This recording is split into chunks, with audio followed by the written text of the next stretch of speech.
How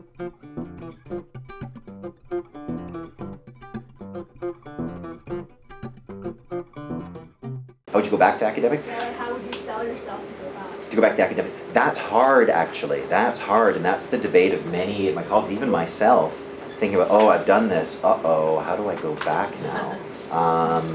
And it can be done, but it is a lot of work, because as you're all aware, to get back into the academic field, what do universities look at? Well, I mean, some universities look at teaching experience, but you're not going to get a lot of teaching experience working in the UN system. Maybe get some training experience.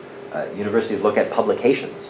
And the fact is, in the UN system, you are so busy, I'm impressed when any of my colleagues have any time to publish. I haven't had time to publish. You know, if I want to get back into academia, I just squeeze in every time I do a conference somewhere, or I give a workshop.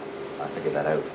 So it's hard. You would have to do a lot of publishing. Now, what you could do, hopefully, is that the work you did in the UN system were published papers, or you presented at conferences that you could add to your CV.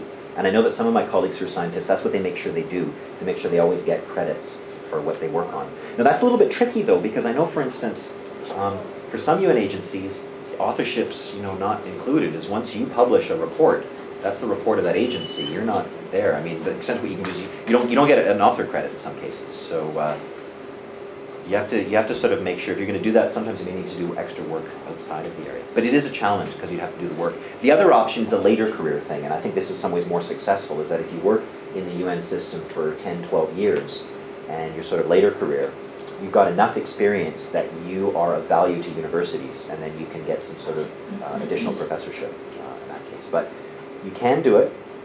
I think if that's something you're thinking possibly returning, then you should, just to build your work styles and habits, make sure that you always build into your career path, getting a couple of things published every year. It's hard, though, because it's a lot of work. I mean, when you get to these UN agencies, you have a lot of time, and then, as I've just discovered, once you add kids into that, you know, when do you have any time to do anything? So.